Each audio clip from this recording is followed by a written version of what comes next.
ನೋಡ್ರಿ, ಅವೆಲ್ಲ ಕೆಲ್ಸಕ್ಕೆ ಬರ್ಲಾರ್ದು ಕೊಟ್ಟಾರ. ಯಡಿಯೂರಪ್ಪ ತನ್ನ ಕುಟುಂಬಕ್ಕೆ ಏನೇನು ಬೇಕು ಎಲ್ಲ ಮಾಡ್ಕೊಂಡು ತನ್ನ ಚೀಲಗಳಿಗೆ ಏನು ಮಾಡ್ಕೊತಾರೆ. ಇದ್ರಾಗ ಏನು ಪ್ರಶ್ನೆ ಇಲ್ಲ. ಅವು ಏನು ಉಪಯೋಗ ಏನೈತೆ?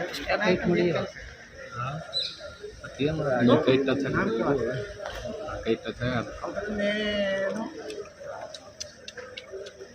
ಪ್ರಾತಿನಿಧ್ಯ ಕೊಟ್ಟಂಗೆ ಅಲ್ಲ. ಕೊಡೋದಕ್ಕೆ ರಾಜ್ಯಾಧ್ಯಕ್ಷರು ಬಿಟ್ಟು ತ್ಯಾಗ. ನಿಜವಾಗಿ ಯಡಿಯೂರಪ್ಪನವ್ರ ತ್ಯಾಗ, ಸೈಕಲ್ ಮ್ಯಾಗೆ ಪಕ್ಷವನ್ನು ಕಟ್ಟಿದ್ದು, ಅವರು ಬೆಳೆಸಿದ್ದು, ಇಡೀ ಜೀವನವನ್ನೇ BJPಗೆ ದುಡಿದಂಥದ್ದು ತ್ಯಾಗ. ಅದಕ್ಕೆ ನಾವು ಕುಟುಂಬದ ಮ್ಯಾಗಿನ ಕೊಟ್ಬಿಟ್ಟಾರೆ ಕರ್ನಾಟಕದಲ್ಲಿ. ಎಲ್ಲರಿಗೂ ಹೋಗಿ ಒತ್ತಪ್ಪ ಓಡಿಸ್ತಾರೆ ರೀ. ಅವ್ರು ಎಲ್ಲ ಇಡೀ ಲಿಂಗಾಯತರಿಗೆ ವರ್ಷ ರೀ ಏನು 5 ಸಲ 2 ವರ್ಷ 4 ಸಲ ಮುಖ್ಯಮಂತ್ರಿ ಇದ್ರಲ್ಲ.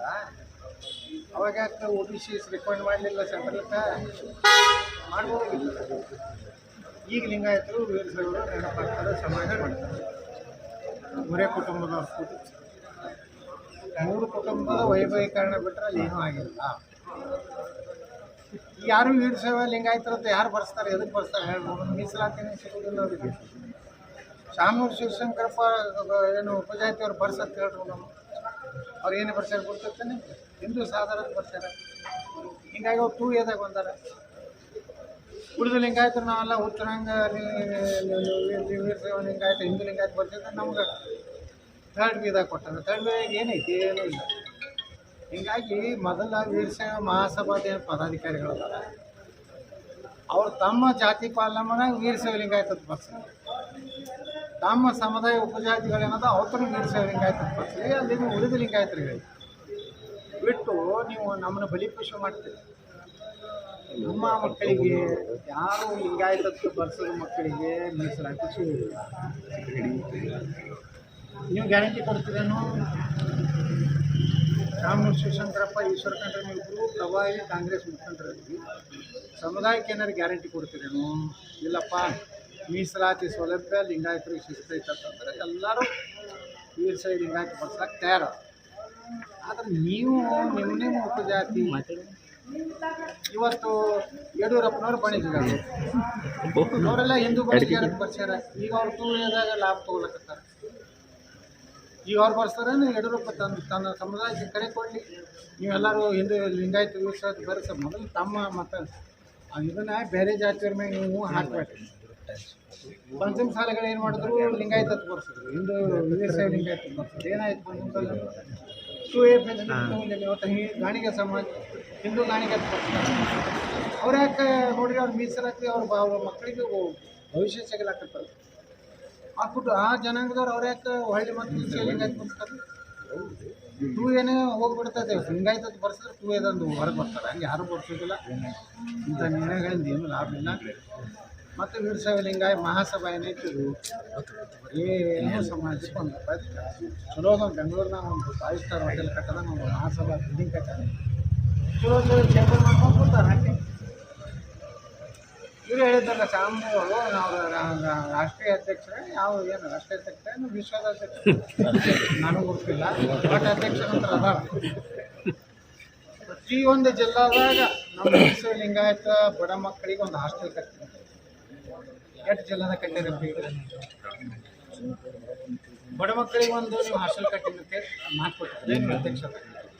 ನೀವು 8 ಜಿಲ್ಲಾದ ಕಟ್ಟಿರಿ. ಇವತ್ತು 1 ಜಿಲ್ಲಾದ ಕಟ್ಟಿರಿ ಅಂತ ಹೇಳ್ತೀವಿ. ಇವತ್ತು ನಮ್ಮ ಬಡ ಮಕ್ಕಳು ತುಮಕೂರು ಸಿದ್ಧಗಂಗಾ ಮಠ ಬಿಟ್ಟರೆ ಬಡವರಿಗಾಗಿ ಶಿಕ್ಷಣ ಕೊಡುವಂಥ ಯಾವ ಕೆಲವೊಂದು ಮಠಗಳು ಬಿಟ್ಟರೆ ಯಾವೂ ಇಲ್ಲ. ಕೆಲವೊಂದು ಹೆಲಿಕಾಪ್ಟರ್ ಮಠಗಳಾಗಿಬಿಟ್ಟು ಅವು. ಚಿತ್ರದುರ್ಗ ಸ್ವಾಮಿ ಏನು ಮಾಡೋದು ನೋಡಿದ್ರಲ್ಲ, ಇಂಥವರೆಲ್ಲ ಚಿತ್ರದುರ್ಗ ಆಸ್ತಿ ಎಟ್ಟು ಬಿಡ್ತೈತೆ 4,000 ಕೋಟಿ ರೂಪಾಯಿ ಜಾಸ್ತಿ. 1500 ಎಕರೆ ಕಾಫಿ ಪ್ಲ್ಯಾಂಟ್ ಇದು ಐತಿ. ಇದ್ರಾಗ ಎಲ್ಲಿ ಕೊಡೋದಾಗ ಯಾರೂ ಬಡವ್ರ ಸಲುವಾಗಿ, ಬಡ ಮಕ್ಕಳ ಸಲುವಾಗಿ ಮಠಗಳ ಕೆಲಸ. ಇವತ್ತು ಸಿದ್ಧಗಂಗಾ ಮಠ ಬಿಟ್ಟರೆ 10,000 ಮಕ್ಕಳ ಕೆಲಸ. ಏನೋ ಶಿಕ್ಷಣ ಬರೀ 25-20 ಅಲ್ಲಿ ಶಿಕ್ಷಣ ಕೊಡ್ತಾರೆ. ಅದನ್ನು ಯಾರು ಮಾಡಲ್ಲ, ವೀರ್ ಸರ್ ಮಸಾಬ ನೀವು ಮಾಡಿಲ್ಲ, ಹಿಂಗಾಗಿ ಅದ್ರ ಮ್ಯಾಗ ವಿಶ್ವಾಸ ಹಾರಿಬಿಟ್ಟು ಪ್ರಸಾದ್ ಅವರು ಸೇರಿ ಒಂದು ಪಕ್ಷ ಕಟ್ಟಿ ಬಿ ಸಿ ಪಾಲ್ರಿ ಅವ್ರಿಗೆ ಅಗ್ರಿಕಲ್ಚರ್ ಡಿಪಾರ್ಟ್ಮೆಂಟ್ ಅಧಿಕಾರಿಗಳು ಕೇಳ್ರಿ, ಬಿ ಸಿ ಪಾಲ್ರು ಕೃಷಿ ಮಂತ್ರಿ ಹಂಗಿತ್ತು ನೋಡಿ. ನೀವು ಹೋಗಿ ಕೇಳ್ರಿ, ಪಾಪ ಆಫ್ ದಿ ರೆಕಾರ್ಡ್ ನಮ್ಮ ಜಾಯಿಂಟ್ ಡೈರೆಕ್ಟರ್ಗೆ ಈ ಕೃಷಿ ಇಲಾಖೆದವ್ರು ಕೇಳ್ರಿ ಎಷ್ಟು ಪ್ರಾಮಾಣಿಕ ಅವ್ರು ಹೇಳ್ತಾರೆ ಅಲ್ಲಿ ಅಧಿಕಾರಿಗಳು, ಇಂಥ ಕೃಷಿ ಮಂತ್ರಿ ಎಂದೂ ಬಂದಿರಲಿಲ್ಲ ನಮ್ಮ ಕರ್ನಾಟಕದಾಗ. ಆ ರೈತರಿಗೆ ತಾಡ್ಪತ್ರೆ ಕೊಟ್ರಲ್ರಿ, ಎಷ್ಟು ಕಳಪೆ ಮಟ್ಟದ ಗುರ್ತತ್ತೇನೆ ಅದ್ರ ಮ್ಯಾಗ ಹಾಕಲಕ್ಕ ಕೃಷಿ ಹೊಂಡ್ರಿ ಹೋಗಿ ಕೇಳ್ರಿ ರೈತರಿಗೆ. ಡೂಪ್ಲಿಕೇಟ್ ಔಷಧ ಅಗ್ರಿಕಲ್ಚರ್ ಡಿಪಾರ್ಟ್ಮೆಂಟ್,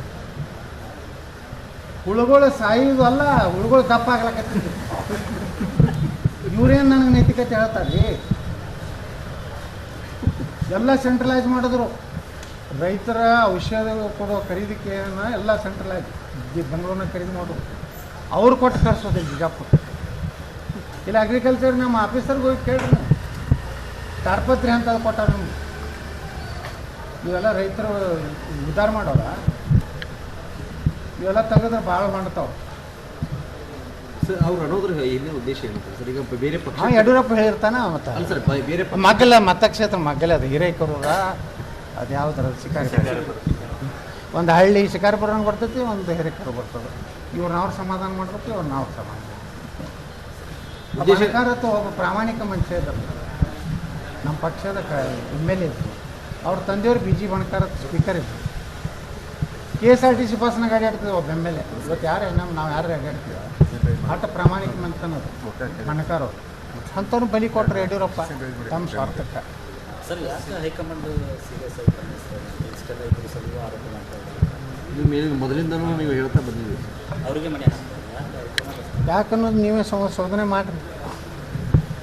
ಏನೋ ಒಂದಾದ್ರೂ ಹುದ್ದೆ ಕೊಡ್ಬೇಕಂತ ಸರ್, ಅವಾಗ ಯಾರಿಗೆ ಇಷ್ಟು ಸಚಿವ ಸ್ಥಾನ ಕೊಡ್ಬೇಕು, ಯಾರಿಗೆ ತದನಂತರ ಇಲ್ಲ ಯಾರಿಗೆ ನಮಗೆ ಸರ್, ನಮಗೆ ಸರ್ ನಾ ಬೇಡೇ ಇಲ್ಲಲ್ರಿ. ನಾ ಅವ್ರಿಗೆ ಹೋಗಿ ಎಲ್ಲಿ ಅಪ್ಪಾಜಿ ಅಲ್ಲಿ ನಾವು ಸಿದ್ದೇಶ್ವರ ಅಪ್ಪರಿಗೆ ಅಪ್ಪರ ಅಟೆಂಡ್, ಯಡಿಯೂರಪ್ಪಗೆ ಅಪ್ಪಾಜಿ ಅನ್ನೋದು ಕಾಲು ಮುಗಿಯೋದು, ಯಡಿಯೂರಪ್ಪ ರಾತ್ರಿ ಎಲ್ಲ ವ್ಯವಸ್ಥೆ ಮಾಡೋದು ನಾವು ಮಾಡಿಲ್ಲ. ಸರ್ ಈಗ ಏನಂತಾರೆ ಸರ್, ಈಗ ಸೆಂಟ್ರಲ್ಲೂ ಯತ್ನ ಯಾರು ಯಾರೂ ಇಲ್ಲ ಜಗತ್ತಿನಾಗ, ಯಾರು ಜೋಡ ಇಲ್ಲ. ಕರೋನಾದಾಗ ಯಾರ ಜೋಡ ಯಾರಿದ್ರು? ಅಪ್ಪ ಮಕ್ಕಳಿಗೆ ಬಂದ್ರೆ ಮಕ್ಕಳೇ ನೋಡ್ಯಾರೇನು, ಮುಟ್ಟ್ಯಾರೇನು, ಹೆಂಡತಿ ಮಕ್ಕಳ್ಯಾರು ಮುಟ್ಟ್ಯಾರೇನು? ಹಂಗೆ ನಾವು ಯಾರು ಬೇಕಾಗಿಲ್ಲ ನನಗೆ, ಜನ ನಂಗೆ ಹಿಂದದ. ನೀವು ಚಾಮರಾಜನಗರನಾಗ ಕೇಳ್ರಿ, ಕೋಲಾರನಾಗ ಕೇಳ್ರಿ, ಇಲ್ಲಿ ಬಸವ ಕಲ್ಯಾಣದಾಗ ಕೇಳ್ರಿ, ಏನು ಹೇಳ್ತಾರೆ ಗೌಡ್ರು ನೀವು ಹಿಂಗೆ ಇರುತ್ತೆ. ಮುಖ್ಯಮಂತ್ರಿ ಬಗ್ಗೆ ಏನೂ ಆಗೋದು ಬೇಡ, ಒಬ್ಬ ಖಡಕ್ ಮಾತಾಡೋ ಬೇಕಾಗೈತಿ ರಾಜ್ಯದಲ್ಲಿ. ಕ್ಷೇತ್ರಕ್ಕೆ ಅನುಕೂಲ ಅಂತ ಏನೂ ಇಲ್ಲ ಅಂದ್ರೆ ಬಿಜಾಪುರ ಎಷ್ಟು ಡೆವಲಪ್ ಮಾಡೀನಿಲ್ಲ. ಭಾರತ ದೇಶದ 6ನೇ ಒಳ್ಳೆಯ ಗಾಳಿ ಇರುವಂಥ ನಗರ ನಾನೇ ಮಾಡಿದ್ದಲ್ಲ. ಇಷ್ಟೆಲ್ಲ ಡ್ರೈನೇಜ್, ರೋಡ, ಲೈಟ್. ಈಗ ಹೆಂಗೈತಿ ಬಿಜಾಪುರ? ಮೊದಲು ಹೆಂಗೆ ಧೂಳು ಇತ್ತು, ನಿಮ್ಮೆಲ್ಲ ಕ್ಯಾಮ್ರಾ ಎಷ್ಟು ಧೂಳು ಕುಂಟಿರ್ತಿತ್ತು. ಈಗ ನೋಡ್ರಿ ಎಲ್ಲ ಕ್ಯಾಮ್ರಾಗಳು ಎಷ್ಟು ಸುತ್ತದವು ನನ್ನಿಂದೆ. ಈಗ ಸಿದ್ದು ಸೌದಿ ಕೂಡ ಹೇಳಿದ್ರು ಯತ್ನಾಳ್ ಎಲ್ಲ ಸಾಮರ್ಥ್ಯ ಐತಿ, ಅದು ಅದೃಷ್ಟ ಇಲ್ಲ, ಸಿಗಲಿಲ್ಲ. ನಿಮ್ಮ ಪರವಾಗಿ ಮಾತಾಡಿದ್ರು. ನನ್ನ ಕೈಯಾಗ ಕರ್ನಾಟಕ ಕೊಟ್ಟರೆ ಮಾದರಿ ಕರ್ನಾಟಕ ಮಾಡ್ತೀನಿ. ನಾ ರೊಕ್ಕ ತಿನ್ನೋ ಚಟ ನನಗೆ ಭಾಳಿಲ್ಲ, ಡ್ಯೂಟಿ ಮಾಡಬೇಕು ನೋಡಿ. ಇವರೆಲ್ಲ ಭಾಷಣ ಹೊಡಿತಾರೆ ಮಕ್ಕಳು, ರೈತರ ಮಕ್ಕಳು, ನಾನು ಮೊದಲ ಕೃಷಿ ಬಗ್ಗೆ. ಹಂಗಾದ್ರೆ ದುಬೈದಾಗ ಆಸ್ತಿ ಯಾಕೆ ಮಾಡಿರಪ್ಪ? ಸರಿ, ಅಮೇರಿಕಾದಾಗ ಮನೆ ಯಾಕೆ? ನೀವು ರೈತರ ಮಕ್ಕಳಲ್ಲ. ಈಗ ನಾವು ಮಾಡೀನಿ ನೋಡ್ರಿ, ಅಲ್ಲಿ ಚಿಂಚೋಳಿಗೆ ಹೋಗ್ರಿ, ಒಂದು ಸಕ್ಕರೆ ಕಾರ್ಖಾನೆ ಮಾಡೀನಿ, ಇಥನಾಲ್ ಫ್ಯಾಕ್ಟ್ರಿ, 750 ಕೋಟಿ ರೂಪಾಯಿ. ಚಿಂಚೋಳಿ ಕರ್ನಾಟಕದ ಅತಿ ಹೊಂದೊಳದಂಥ ತಾಲೂಕು, ವೀರೇಂದ್ರ ಪಾಟೀಲ್ರ ಮತಕ್ಷೇತ್ರ. ಹೋಗಿ ನೋಡ್ರಿ ಅಲ್ಲಿ ಅಂಥ ಫ್ಯಾಕ್ಟ್ರಿ ಮಾಡೀನಿ. ಸುಮಾರು 1,500 ನೌಕರದಾರ, 15,000 ರೈತರು ಉದ್ಧಾರ ಆಗ್ತಾರೆ. ಚಿಂಚೋಳಿನ 2 ವರ್ಷದ ನಂತರ ಬಂದು ನೋಡ್ರಿ ನೀವು, ಕರ್ನಾಟಕದ ಮುಂದುವರೆದ ತಾಲೂಕು. ಅಲ್ಲಿ ಪಬ್ಲಿಕ್ ಸ್ಕೂಲ್ ಮಾಡಿ, 108 ಬೆಡ್ಡಿನ ಹಾಸ್ಪಿಟ್ಲ್ ಮಾಡೀನಿ, ಸೂಪರ್ ಬಜಾರ್ ಮಾಡೀನಿ. ಒಂದು ಮಾಡೆಲ್ ಇಡೀ ಚಿಂಚೋಳಿ ತಾಲೂಕೇ ಮಾಡೆಲ್ ಮಾಡೀನಿ. ನನ್ನ ಕೈ ಕೊಟ್ಟರೆ ಇವರೆಲ್ಲ ಡ್ಯೂಟಿ ಮಾಡಿ ಒಯ್ದು ಎಲ್ಲೆಲ್ಲ ಆಸ್ತಿ ಮಾಡ್ಯಾರ ಇವರು. ಅದನ್ನು ತೆಗಿತೀನಿ. ನಾಳೆ DK ಶಿವಕುಮಾರ್ ಐತಿ ನಂದು 5ನೇ ತಾರೀಕಿಗೆ ಹೈಕೋರ್ಟ್ನಾಗ ಐತಿ. 2ನೇದೇ ಇವರೇ ಅಪ್ಪಾಜಿ ಅವ್ರದ್ದೇ.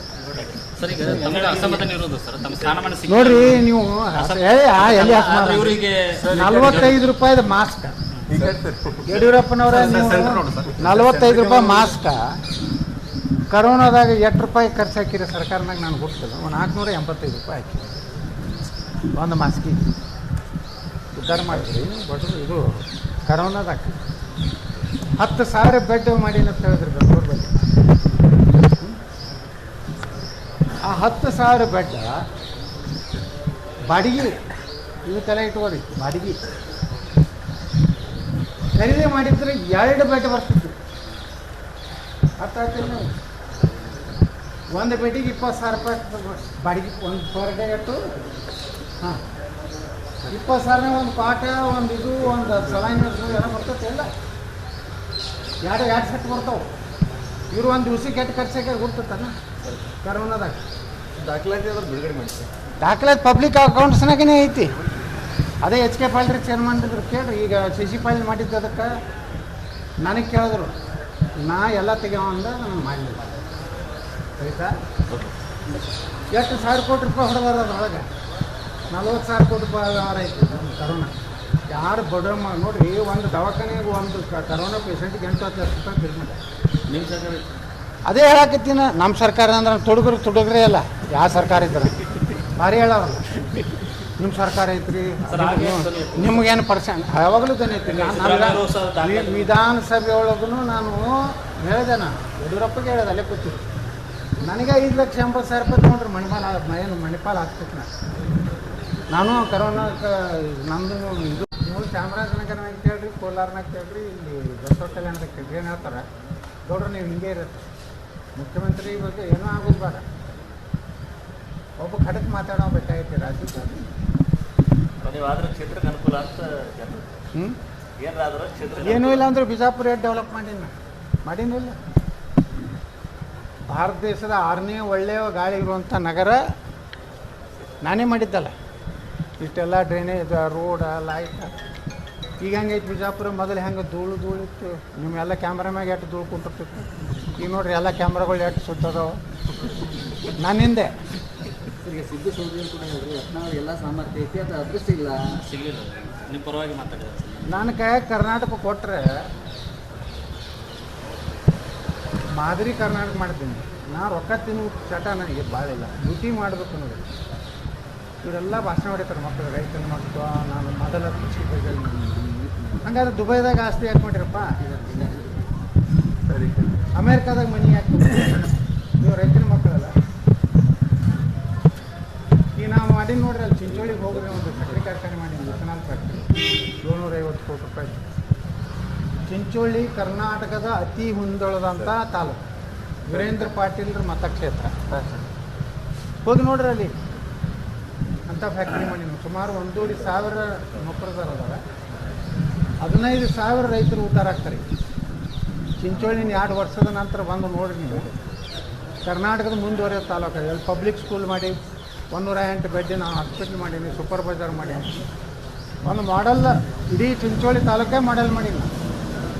ನನ್ನ ಕೈ ಕೊಟ್ಟರೆ ಇವರೆಲ್ಲ ಡ್ಯೂಟಿ ಮಾಡಿ ಒಯ್ದು ಎಲ್ಲೆಲ್ಲ ಆಸ್ತಿ ಮಾಡ್ಯಾರ ಇವರು. ಅದನ್ನು ತೆಗಿತೀನಿ. ನಾಳೆ DK ಶಿವಕುಮಾರ್ ಐತಿ ನಂದು 5ನೇ ತಾರೀಕಿಗೆ ಹೈಕೋರ್ಟ್ನಾಗ ಐತಿ. 2ನೇದೇ ಇವ್ರದೇ, ಅಪ್ಪಾಜಿ ಅವ್ರದೇ. ನೋಡ್ರಿ ನೀವು ಎಲ್ಲಿ 45 ರೂಪಾಯಿದ ಮಾಸ್ಕ್ ಯಡಿಯೂರಪ್ಪನವರ 45 ರೂಪಾಯಿ ಮಾಸ್ಕ ಕರೋನಾದಾಗ ಎಷ್ಟು ರೂಪಾಯಿ ಖರ್ಚು ಹಾಕಿರಿ ಸರ್ಕಾರನಾಗ ನಾನು ಗೊತ್ತಿಲ್ಲ. ಒಂದು 485 ರೂಪಾಯಿ ಹಾಕಿ ಒಂದು ಮಾಸ್ಕಿಗೆ ಉದ್ಧಾರ ಮಾಡಿದ್ರಿ ಬಡ್ರು. ಇದು ಕರೋನಾದಾಗ 10,000 ಬೆಡ್ ಮಾಡಿ ಅಂತ ಹೇಳಿದ್ರು ಬೆಂಗಳೂರು ಬಗ್ಗೆ. ಆ 10,000 ಬೆಡ್ ಬಾಡಿಗೆ ಇದು ತಲೆ ಇಟ್ಕೋರಿ. ಬಾಡಿಗೆ ಖರೀದಿ ಮಾಡಿದ್ರೆ 2 ಬೆಡ್ ಬರ್ತಿತ್ತು. ಅರ್ಥ ಆಗ್ತಿಲ್ಲ ನೀವು? ಒಂದು ಬೆಡ್ಡಿಗೆ 20,000 ರೂಪಾಯಿ ಬಾಡಿಗೆ. ಒಂದು ಪರ್ ಡೇ ಇಟ್ಟು ಹಾಂ 20,000 ಒಂದು ಪಾಠ ಒಂದು ಇದು ಒಂದು ಸಲೈನ್ ಎಲ್ಲ ಬರ್ತೈತೆ. ಎಲ್ಲ ಎರಡು ಸೆಟ್ ಬರ್ತಾವೆ. ಇವರು ಒಂದು ದಿವ್ಸಕ್ಕೆ ಎಷ್ಟು ಖರ್ಚಾಗ ಗುರ್ತೈತಲ್ಲ ಕರೋನಾದಾಗ. ದಾಖಲಾತಿ ಅದ್ರ ಬಿಡುಗಡೆ ಮಾಡಿ ದಾಖಲಾತಿ ಪಬ್ಲಿಕ್ ಅಕೌಂಟ್ಸ್ನಾಗೇ ಐತಿ. ಅದೇ ಎಚ್ ಕೆ ಪಾಲ್ರಿ ಚೇರ್ಮನ್ ಇದ್ರು ಕೇಳ್ರಿ. ಈಗ ಶಶಿ ಪಾಲ್ ಮಾಡಿದ್ದು ಅದಕ್ಕೆ ನನಗೆ ಕೇಳಿದ್ರು, ನಾ ಎಲ್ಲ ತೆಗೆವ ಅಂದ ನನಗೆ ಮಾಡಲಿಲ್ಲ. ಆಯಿತಾ? ಎಷ್ಟು ₹1,000 ಕೋಟಿ ಹೊಡೆದಾರ ಅದ್ರೊಳಗೆ. 40,000 ಕೋಟಿ ರೂಪಾಯಿ ವ್ಯವಹಾರ ಐತಿ ನಮ್ಮ ಕರೋನಾ. ಯಾರು ಬಡ ನೋಡಿರಿ, ಒಂದು ದವಾಖಾನೆಗೆ ಒಂದು ಕರೋನಾ ಪೇಷಂಟ್ಗೆ 8 ಲಕ್ಷ ರೂಪಾಯಿ ಬಿಲ್ ಮಾಡಿ. ನಿಮ್ಮ ಸರ್ಕಾರ ಅದೇ ಹೇಳಕತ್ತೀನಿ, ನಮ್ಮ ಸರ್ಕಾರ ಅಂದ್ರೆ ತುಡುಗ್ರೆ ಅಲ್ಲ. ಯಾವ ಸರ್ಕಾರ ಇದ್ರೆ ಭಾರಿ ಹೇಳವ, ನಿಮ್ಮ ಸರ್ಕಾರ ಐತ್ರಿ, ನಿಮಗೇನು ಪರ್ಸೆಂಟ್ ಯಾವಾಗಲೂ ಐತಿ. ವಿಧಾನಸಭೆ ಒಳಗೂ ನಾನು ಹೇಳಿದೆ, ನಾನು ಯಡಿಯೂರಪ್ಪಗೆ ಹೇಳಿದೆ, ಅಲ್ಲೇ ಕೂತಿದ್ದೆ. ನನಗೆ 5,80,000 ರೂಪಾಯಿ ತೊಗೊಂಡ್ರೆ ಮಣಿಪಾಲ್ ಹಾಕ್ಬೇಕು. ನಾನು ಕರೋನಾಕ್ಕೆ ನಂದು ನಾನು ಅಡ್ಮಿಟ್ ಆಗಿದ್ದೆ. ಎಷ್ಟು 5,80,000 ರೂಪಾಯಿ ಕೊಡ್ತೀನಿ ನಾನು. ಅದನ್ನೇ ವಿಧಾನಸಭಾದಾಗ ಕೇಳಿದೆ, ಒಬ್ಬ ಬಡವ 5,80,000 ನನಗೆ MLA ನನಗೆ ಕ್ಲೇಮ್ ಆಗ್ತಿತ್ತು. ಎಲ್ಲ MLAಗಳು ತೊಗೊಂಡ್ರೆ ನಾ ತೊಗೊಂಡಿಲ್ಲ. ನಂದೆ ಇನ್ನೂ ತನಕ ನಾನು MLAಗಳಿಗೆಲ್ಲ ಫೆಸಿಲಿಟಿ ಐತಿ. ನನಗೆ ₹1 ಕೋಟಿ ಆಪ್ರೇಷನ್ ಮಾತ್ರ ಗೌರ್ಮೆಂಟ್ ತುಂಬ್ತದೆ. ಇಲ್ಲಿವರೆಗೆ ನಾವು ಗುಳಿಗೆ ಔಷಧಕ್ಕೆ ಸಹಿತ ರೊಕ್ಕ ಕೊಡ್ತಾರೆ.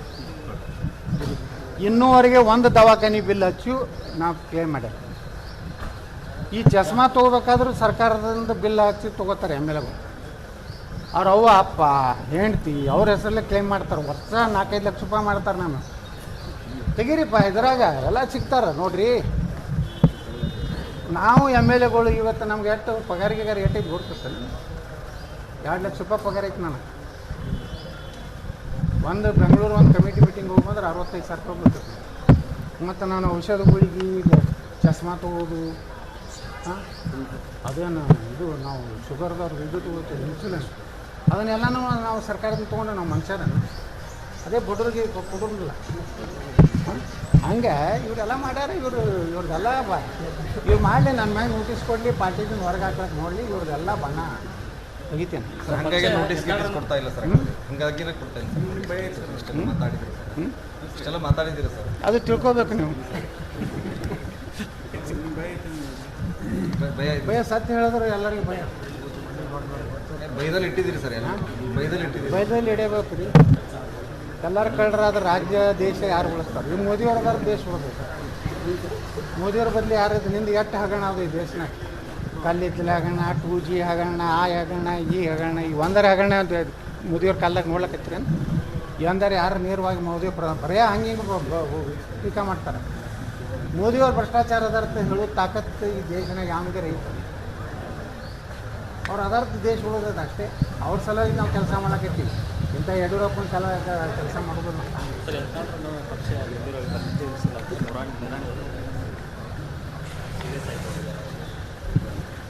ನೋಡ್ರಿ.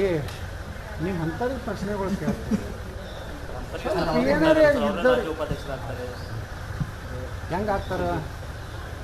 ಹೆಂಗೆ ಆಗ್ತಾರ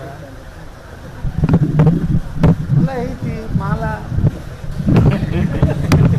ಸರ್ ಏನಾಗಿದೆ ಸರ್, ಏನಾಗಿದೆ ಸರ್, ಸರ್ ಮಾಲ ಅಂದ್ರೆ ಎಲ್ಲ ಅರ್ಥ ಅಲ್ಲ ಸರ್, ಏನು ಮಾಡಿ ಆಗಿದ್ದಾರೆ ಸರ್? ಸರ್ ಲಾಸ್ಟ್ ಟೈಮ್ ಆದರೂ ಕೂಡ ಹೇಳಿದ್ರಿ ಸರ್, ಏನು ಮಾಡಿ ಸ್ಥಾನಗಳು ತೊಗೊಂಡ್ರು ಸರ್ ಇವರು? ಅದು ಮುಂದೆ ಹೇಳ್ತೇನೆ. ನಾನು ಉಚ್ಚಾಟನೆ ಮಾಡಿದಾಗ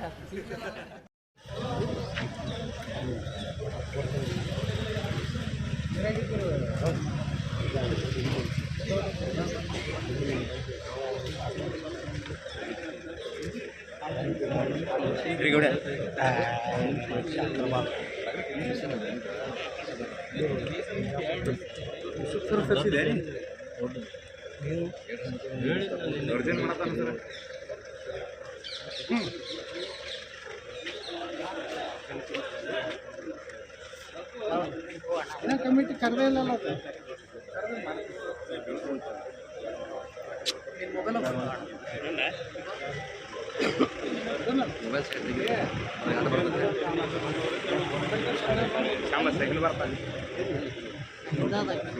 ರೈತರಲ್ಲಿ ಹಿಂದೊಂದು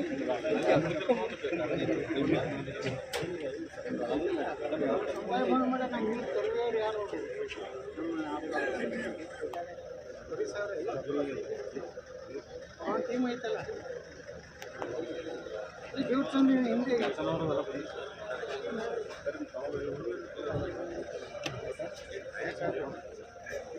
ಯಾವ